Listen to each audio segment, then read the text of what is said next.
Boa noite. Apresentar aqui o Tech Challenge do grupo 9 da fase 3. Conforme foi solicitado nas entregáveis os repositórios da aplicação, da infra, né? Então, também tem aqui o repositório do Lambda, né, aqui no caso da aplicação, e da infra, né, tanto o banco de dados quanto do Kubernetes Terraform. Também incluímos aqui a modelagem de dados do projeto. Desde a fase 2 mantivemos o Potions e melhoramos também aqui a parte do banco de dados com a inclusão do banco de dados cache do Redis. Vou realizar aqui um teste da nossa aplicação. Estamos utilizando a cloud da AWS. Bom, esse aqui é o Lambda, né, configurado aqui com o API Gateway. Já vou aqui direto para o API Gateway e realizar um post. Vou aqui no teste.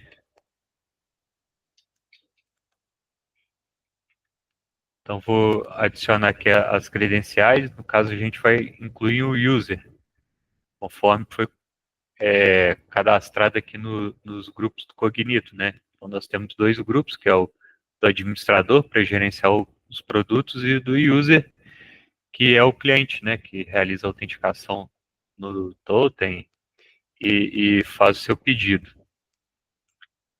Então, vou só alterar aqui alguns dados aqui.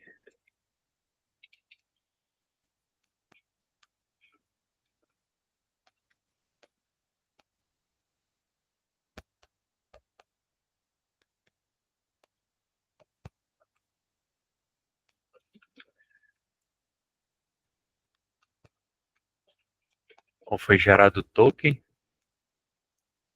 No caso aqui, eu realizei o cadastramento de um user, né? Era só necessário apenas o CPF, né? Apesar do que eu já tinha outras informações preenchidas aqui. A gente pode também realizar a autenticação de um user anônimo. Vou pegar o token aqui do user anônimo. Validar aqui JWD, ó. Então, usuário do tipo anônimo do grupo user. Realizar aqui a autenticação no Swagger da API. Está instanciado aqui no load balancer da AWS.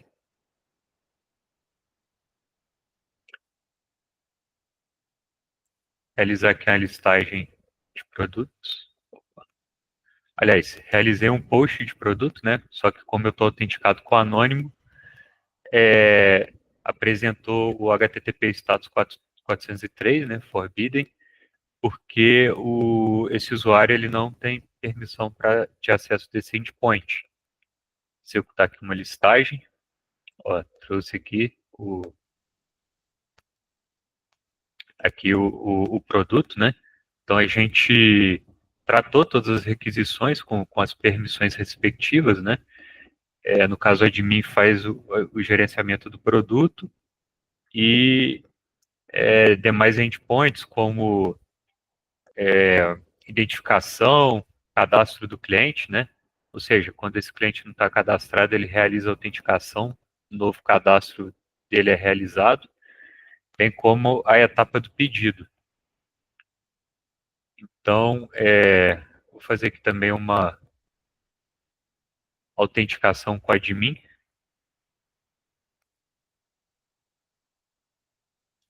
Coletar aqui o token, validar com admin, né, que já foi previamente cadastrado no Cognito. Fazer aqui a autorização dele, né, a autenticação.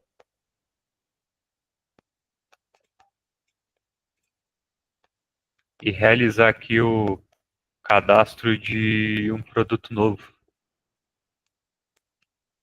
Então, produto cadastrado, né, o admin tem essa permissão.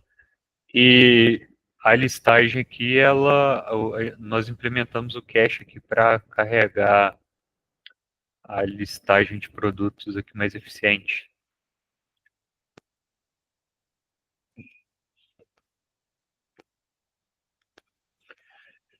Aí agora o Vinícius vai apresentar a parte aqui do Terraform. Opa, boa noite.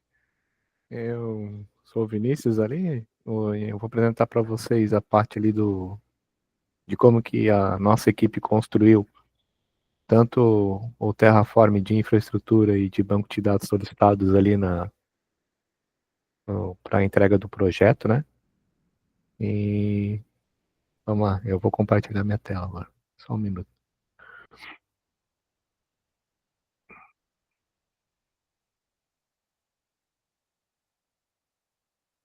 Tá. Então, foi pedido para a gente fazer os dois cenários, as dois do Git, né? Toda a parte de infra e banco, né? Vou começar pela parte de infra, tá? Então, a gente foi solicitado para a gente ter duas branches, tá? Então, a gente tem uma branch main aqui, barra master, que era para ser pro protect, né? E daí todo o pipeline dela rodar na main.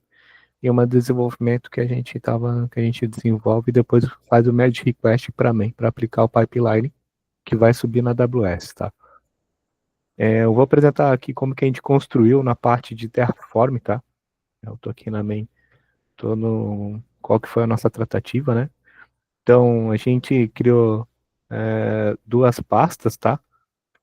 A pasta de infra que a gente definiu toda a parte de configuração ali da AWS e do EKS, tá? Então aqui a gente definiu tanto o VPC, o ECR, o EKS, do cluster, o Node, configuração do Node do EKS, né, Node grupo, o grupo de segurança, o provider e uma variável de variable que a gente utiliza, tá? Então, nessa parte de infra, a gente colocou todos os nossos resources que a gente utilizou do Terraform aqui, tá?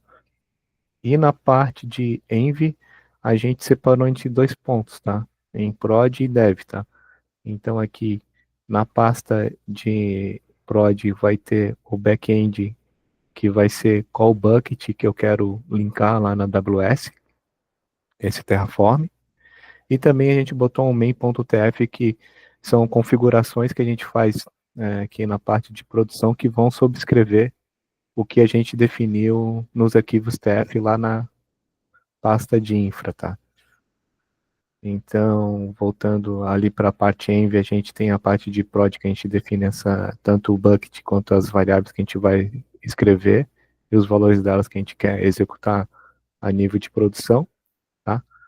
E daí na parte de infra aqui, eu vou explicar cada um, tá? Então, a gente fez um variable.tf, que são algumas variáveis aqui que a gente colocou como default, né? Como account é de Voc Labs, que é o ID que na verdade eu usei aqui para fazer teste, né? Que a gente utilizou para a gente poder se conectar, tá?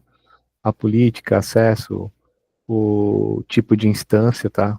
Que a gente está no T3 Medium, um projeto de name Nginx, ou assim por diante. Então a gente criou um arquivo chamado variables.f, onde a gente configurou todas as variáveis para a gente poder trabalhar no projeto, tá? Na parte de provider, a gente especificou qual driver que a gente vai usar em conjunto com o Terraform, tá? Então o Terraform ele trabalha tanto com a parte do Google, a parte da Azure na Microsoft e a parte da AWS, com o driver AWS que é da Amazon. Então, aqui no provider, onde que eu defini qual driver com que eu quero trabalhar o Terraform e qual região que eu estou trabalhando, né? Que é o ES West 1, tá? E a versão que eu vou utilizar do Terraform, tá? Então, no próprio provider TF, a gente separou e definimos essa parte de configuração inicial para o Terraform inicializar, tá? Aí, o que que a gente teve que criar, tá? A gente criou um resource, a gente precisou de um resource chamado AWS Security Group, que é a parte de segurança tanto de entrada, tudo que está liberado para bater no nosso cluster, né, no nosso cluster, né? Então, aqui na parte do ingress, a gente liberou tudo que é 8080 no protocolo TCP, tá, de qualquer host, então a gente não fez nenhuma regra de FAIR, alguma coisa assim que a gente estava testando, né? E na parte de saída a gente deixou tudo liberado, né? Então a gente não fez nenhuma configuração com relação a algum IP específico, alguma coisa que a gente deve bater na volta, tá? Então, na parte a gente aqui de regras de tudo que entra para tudo que entra numa porta, tanto de entrada e que tipo de protocolo, a gente utilizou o Resource AWS Security Group, tá? Aí, utilizando isso aqui, a gente precisou configurar aqui essa parte do VPC, tá? Que seria essa parte aqui. Então, a gente teve que configurar essa parte do VPC, tá? Que são as redes privadas e públicas, as subnets, tá?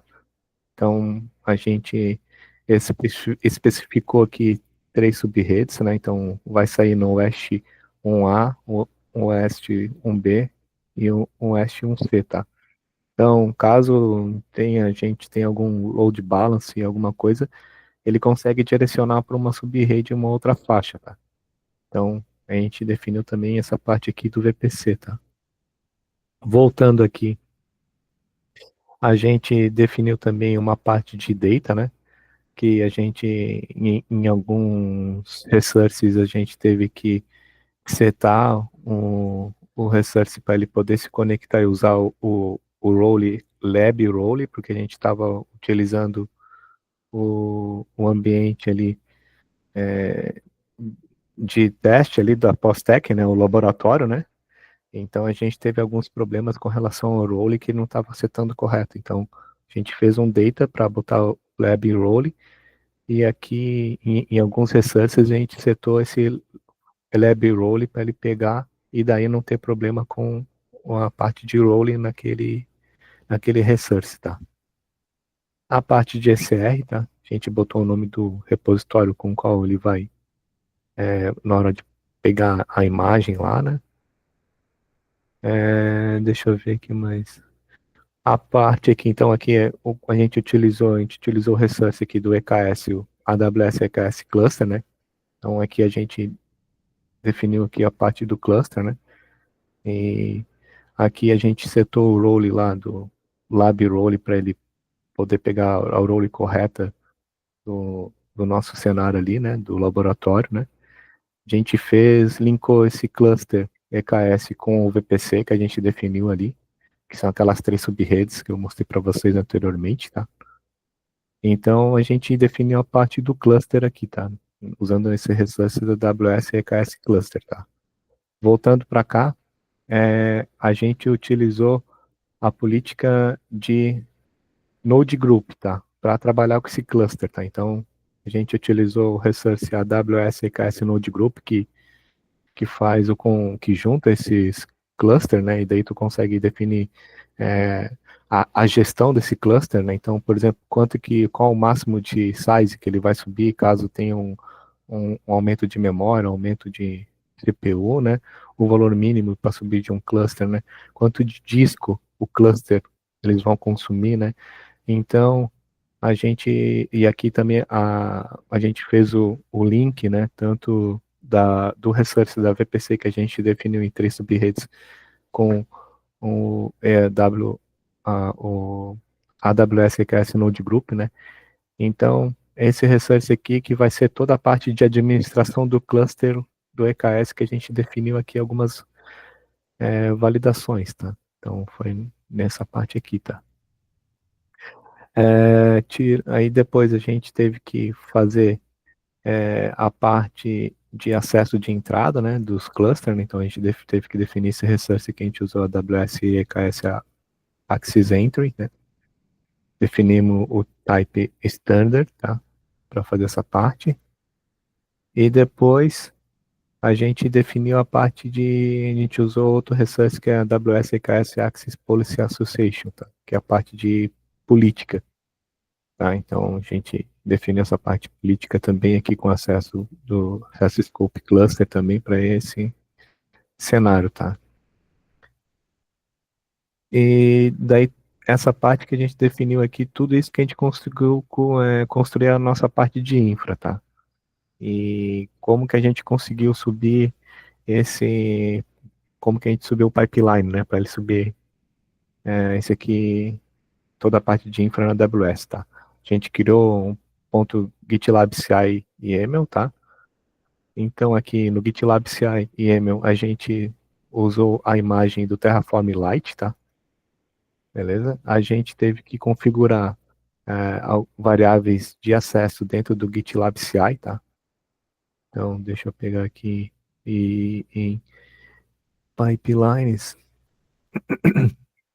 CI/CD, variables.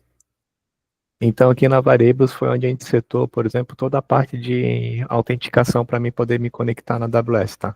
Então a gente definiu o Access Key ID, o Access Count ID, o Secret Key e a Ascensão Token, tá? Então toda vez que a gente subia a AWS, o Account ID é sempre o mesmo, tá? Aqui, então foi passado para a gente a conta, então esse ID era o mesmo, mas toda vez que a AWS a gente subia ou ela caía, ela gerava novos tokens para a gente poder se autenticar, e daí a gente tinha que vir aqui cadastrar, alterar o valor, né, desses tokens para que a gente consiga executar aqui a parte do CI, tá? Então, aqui a gente configurou essas variáveis aqui para poder se autenticar na AWS para rodar esse pipeline, tá? Aí, nesse pipeline aqui a gente definiu alguns stages, tá? Um para validar, um para dar o Terraform Plan, outro para dar o Terraform Apply, que é para ele aplicar o que está configurado ali no Terraform, e o outro para a gente fazer o Terraform Destroy, para ele destruir tudo que a gente construiu, né? Porque é muito oneroso, por exemplo, a gente chegar na AWS, ter toda essa parte de configuração, indo tela por tela, pode ser que a gente esqueça alguma coisa de destruir, e aquele recurso acaba dando um custo para a gente, e a gente acaba extrapolando o limite que foi especificado para a gente de $50, tá? Então, o Terraform Destroy me garante que tudo que eu subir, o Terraform vai ter garantia que ele vai destruir e não vai ter nada pendente que está rodando na AWS, tá? Então, o que acontece, tá?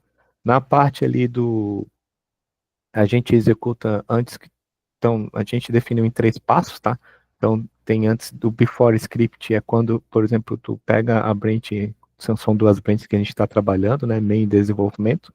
Então, quando é feito um push da desenvolvimento, é executado esse comando before script, né? Então ele vai dar um terraform version, né? Depois ele vai dar um terraform init dentro da pasta infra, né? Para baixar toda a biblioteca do Terraform, né? Então a gente botou toda a parte ali de cache do ponto Terraform para que no próximo pipeline não fique toda hora baixando, tá?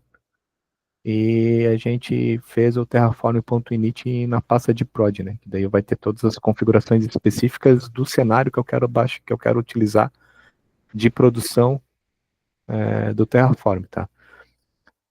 Beleza, eu fiz um push, ele vai executar essa parte aqui, né? Aí eu peguei e gerei um merge request, tá? Beleza. Aí vai gerar um merge request, aí aqui ele vai executar esse branches aqui, quer dizer que ele vai executar somente para as branches que não são protegidas, né? Então ele vai executar esses dois aqui, que é o Terraform Infra Validate e Terraform Env Validate também nos 2 cenários, tá? E daí quando eu gerei o merge request, ele vai dar um plan, tá? Então antes de ele pegar e habilitar o botão para eu mergear o meu código de infra na branch de main, ele vai executar esse estágio aqui do pipeline, tá? Dando certo, aprovando esse estado aqui no merge request, aí ele vai habilitar o botão para me mergear, aí eu vou mergear, e na medida que ele vai fazer o merge na main, ele vai executar esses 3 passos aqui, tá? Que é somente na main. Only main, né? Então, eu faço um onPlan antes do código não mergeado, e depois eu executo o mesmo plan depois que eu mergeei o código do desenvolvimento com a main, tá? Aí ele executa isso aqui, passou. Aqui eu faço que ele depende, para ele continuar a execução esse stage, ele depende do build, tá? Então aqui ele vai dar um apply, e daí a gente botou menos alt approve para que quando ele suba a parte de infra do Terraform, a gente não precisa digitar yes para subir, então aqui ele sobe automaticamente, tá? Sem eu precisar confirmar. E depois a gente teve um problema que, por exemplo, a gente subiu isso aqui, beleza, e agora como que a gente vai destruir, né? Porque a gente subia pela nossa máquina local e a gente dava o destrói, mas agora está no pipeline, como que eu faço para destruir, né? Então a gente fez um outro stage, né? Mas só que somente quando for manual, onde que daí ele vai dar um destroy.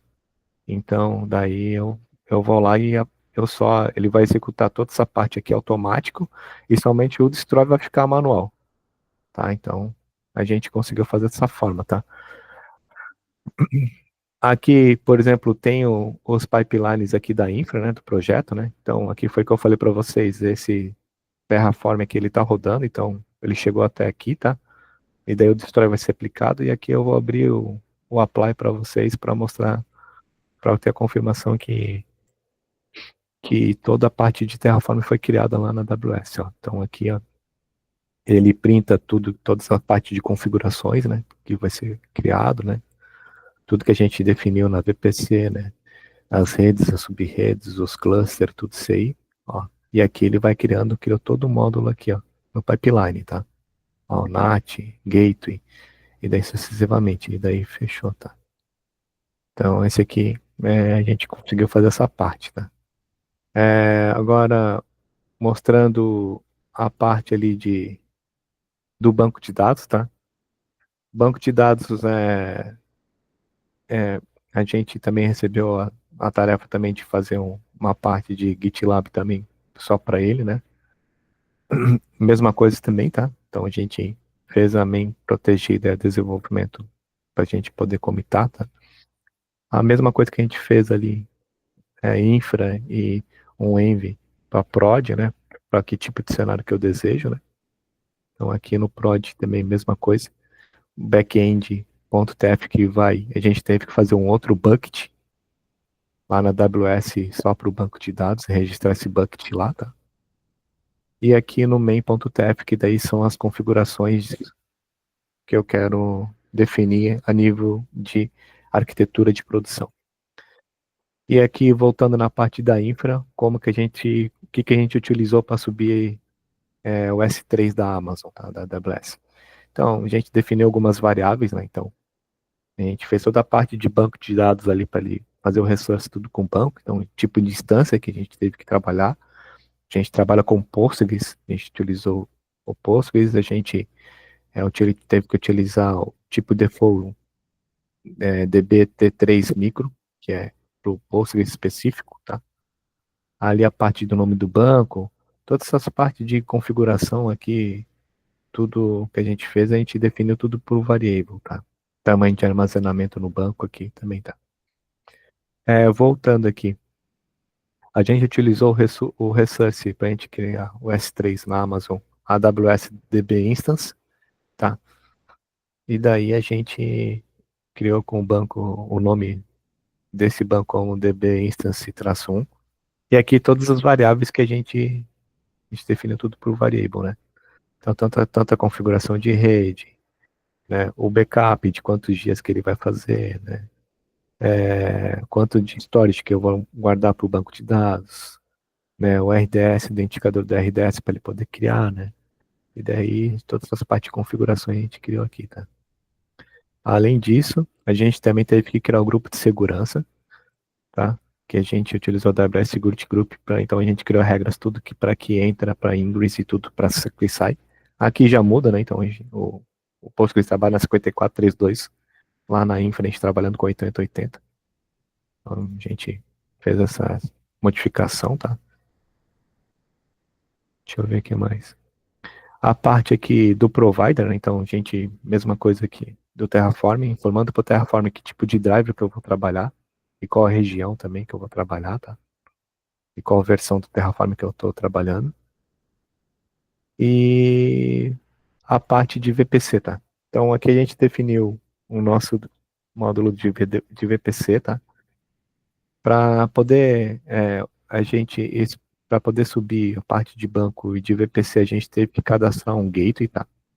A gente fez o AWS Internet Gateway, que a gente teve que criar um gateway, e depois a gente teve que utilizar um recurso que é a ligação do gateway com a VPC que a gente criou em cima, né? Então, que a gente utilizou a AWS Internet Gateway Attachment para a gente poder fazer esse attach do gateway de cima com essa VPC que a gente criou em cima aqui, tá? A configuração de duas private subnet A e B, tá? A gente definiu isso aqui também. Tá? Linkando com o VPC que a gente utilizou ali em cima também, vinculando essas duas subnets ali, tá? O DB Group aqui, que seria o grupo da subnet, tá? A gente também teve que fazer. A gente também teve que fazer também a AWS Route Table para para acessar as redes privadas ali, tá?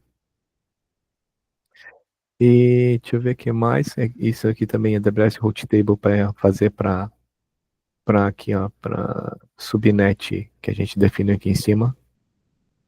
E é a subnet que definiu aqui embaixo também, tá?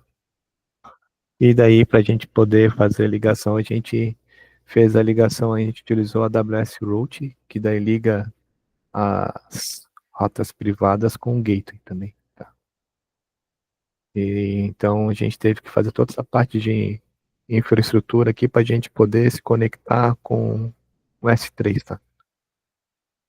Voltando aqui, eu vou mostrar para vocês o GitLab CI, mesma estrutura que a gente fez, né?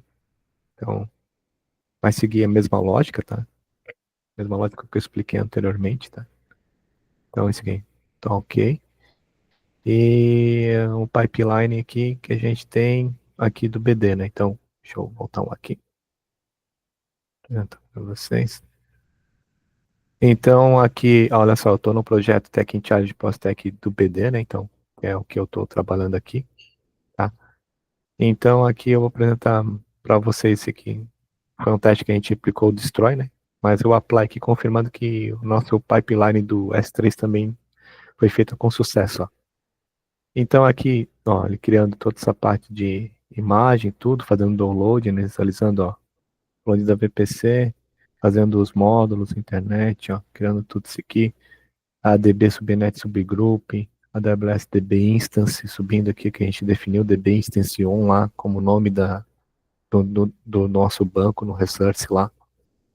E daí a gente conseguiu subir com sucesso a parte de S3 na AWS, tá? E é a mesma coisa que a gente fez na infraestrutura. A gente também teve que definir também as variáveis de acesso também aqui, de acesso para o GitLab poder se conectar na AWS e subir toda essa parte da S3. E daí a gente conseguiu concluir com sucesso, tá? Essa parte. Agora o Vitor ele vai explicar a parte de autenticação ali, tá?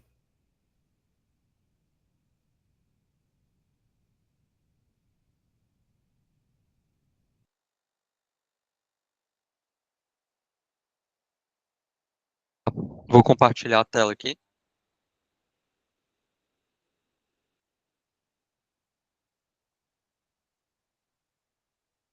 Então, aqui eu vou aprofundar um pouco aqui sobre a parte do Lambda.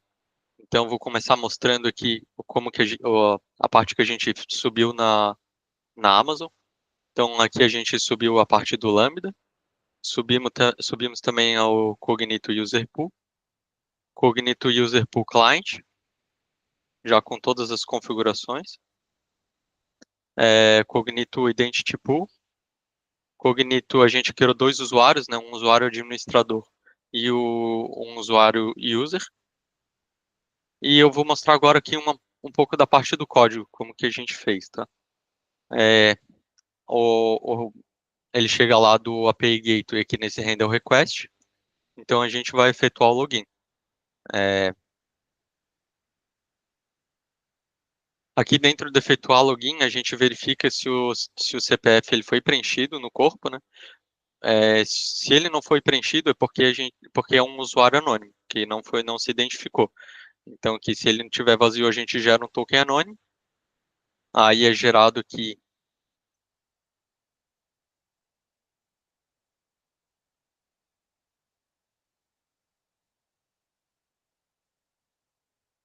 pelo SmallRye, utilizando a biblioteca SmallRye, a gente usou uma chave privada. E aqui, quando ele é usuário anônimo, a gente cria ele aqui como anônimo, com uma flagzinha dizendo que ele é anônimo, e a gente bota ele dentro do grupo user. Aí, de acordo com esse grupo user, que ele vai validar dentro da nossa aplicação o que ele pode fazer, né, com esse usuário. Voltando aqui, o outro cenário que a gente tem é quando o usuário está cadastrado na base, a gente busca esse usuário na base de dados, no repositório. Ele existindo esse usuário aqui lá na nossa base de dados, a gente gera um token do tipo de user. A gente verifica o login. Aqui a gente verifica a senha dele. Então a gente passa o username e a senha dele, compara com o que ele mandou no body, vê se ele está correto. Então se ele não estiver errado, a gente já bota que a senha foi incorreta, não vai conseguir logar com aquele usuário. E se esse usuário cadastrado ele for do tipo administrador, ele vai gerar um token do tipo administrador. Então ele vai ter aqui dentro de groups e admin. E com isso a gente consegue controlar nossos endpoints. Aí aqui no admin, a gente tem algumas verificações.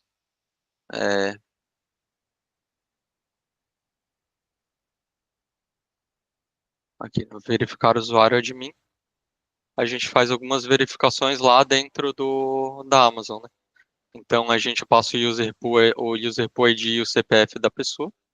Vai listar aqui todos os grupos que essa pessoa pertence, e a gente vai fazendo uma varredura para ver se essa pessoa possui o grupo de administrador. Se ela não possuir, ela vai retornar, ele vai cair aqui dizendo que essa pessoa não é um administrador.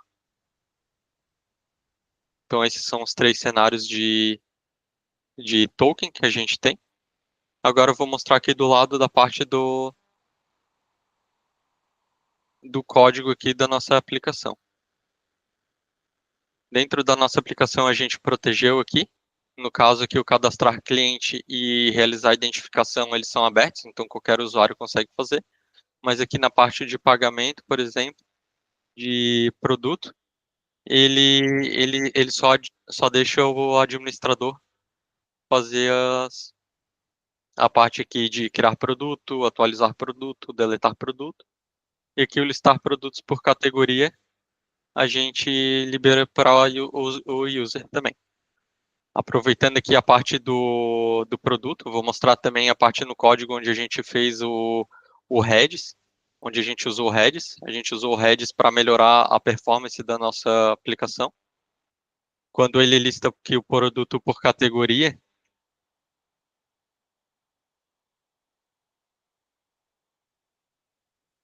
ele guarda um cache do produto para... Aqui, está produtos... Então, o que acontece? Quando ele lista o produto, ele verifica aqui se o cache está vazio. Se o cache estiver vazio, ele vem aqui e faz a consulta dentro do nosso banco de dados Postgres. Quando eu faço, aí eu fiz a primeira vez, eu guardei um cache, vamos dizer que eu vou listar os produtos pelaquela categoria de novo, porque ele guarda o cache dependendo da categoria. Aqui ele bota aqui a categoria no cache. Então vamos dizer que eu pesquisei a bebida. Uma vez, ele vai pegar do banco de dados e vai setar aqui o cache. A segunda vez que eu peguei a bebida, ele já vai estar no cache, então ele vai ver que aqui não está vazio, e daí ele vai retornar aqui o produto, a bebida do cache, não precisando fazer uma consulta no banco de dados. Então, como ele pode ser alterado esse produto, o que a gente fez? A gente criou um evict aqui, vamos dizer que eu criei um produto novo, então eu vou tirar essa bebida do cache, para que quando for feita a pesquisa, ele vai ter que ir lá no banco de dados de novo e vai guardar o cache de novo. Então, foi assim que a gente fez. Essa foi a nossa apresentação. Muito obrigado por assistir.